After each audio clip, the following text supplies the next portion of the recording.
Praise the lord. యేసు నామమే జయము. మన రక్షకుడు మన విమోచకుడైన యేసుక్రీస్తు అతి పరిశుద్ధమైన నామంలో అందరికీ వందనాలు. చిన్న ప్రార్థన ద్వారా ఉదయకాల వాక్య భాగం ధ్యానించుకుందాము.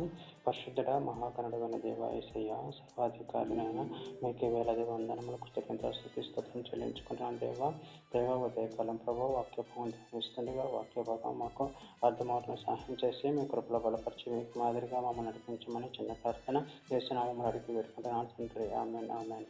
దానియేలు గ్రంథం 12వ అధ్యాయం 10వ వచనము. అనేకులు తామును శుద్ధపరచుకొని ప్రకాశమానులను నిర్మూలనను అగుదురు. దుష్టులు దుష్టకారం చేయుదురు గనుక ఏ దుష్టుడును ఈ సంగతులను గ్రహింపలేకపోవును గాని బుద్ధిమంతులు గ్రహించెదరు. ఆమె దేవుని వాక్య భాగం దీవించును గాక. ప్రభునందు ప్రియులారా, ఇక్కడ వాక్య భాగంలో గమనించినట్లయితే అనేకులు తమను శుద్ధిపరచుకొని ప్రకాశమానులను నిర్మూలనను అగుదురు. దుష్టులు దుష్టకారములు చేయుదురు గనుక ఏ దుష్టులను ఈ సంగతులను గ్రహింపలేకపోవును గాని బుద్ధిమంతులు గ్రహించెదరు.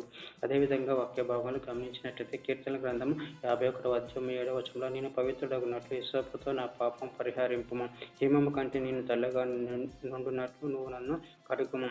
యెషయా గ్రంథం 1వ అధ్యాయం 18వ వచనం, యెహోవా ఈ మాట సెలవిచ్చుచున్నాడు, రండి మన వివాదము తీర్చుకుందాము. మీ పాపములు రక్తము వలె ఎర్రనివైనను అవి హిమము వలె తెల్లబడును, కెంపు వలె ఎర్రనివైనను అవి గొర్రెబొచ్చు వలె తెల్లనివి అగును.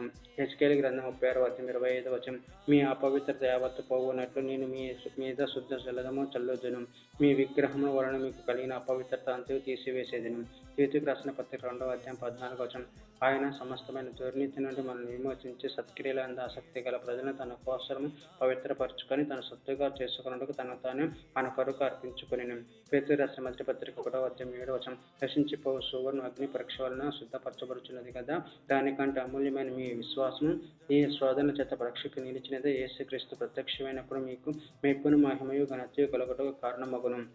పేతురు రాసిన మొదటి పత్రిక 1వ అధ్యాయం 22వ వచనం, మీరు సత్యమునికి విధేయుల ఒకటి చేత మీ మనసులను పవిత్రపరచుకొని కొనిన వారయుండి ఒకరికొకరు హృదయపూర్వకంగాను మిక్కటిగాను ప్రేమించుడి. చివరిగా ఒక మాట, హోషేయ గ్రంథం 14వ అధ్యాయం 9వ వచనం, జనులు ఈ సంగతులు విమోచింతురు, బుద్ధిమంతులు వాటిని గ్రహింతురు. ఏలియనగా యెహోవా మార్గములు చక్కనివి, నీతిమంతులు దాన్ని అనుసరించి నడుచుకుందరు, కానీ తిరుగుబాటు చేయు వారి దారికి అది అడ్డం కనుక వారు త్రొట్టలేదరు. ఆమె దేవుడి వాక్య భాగం దీవించి కాక చిన్న ప్రార్థన చేసుకుందాము.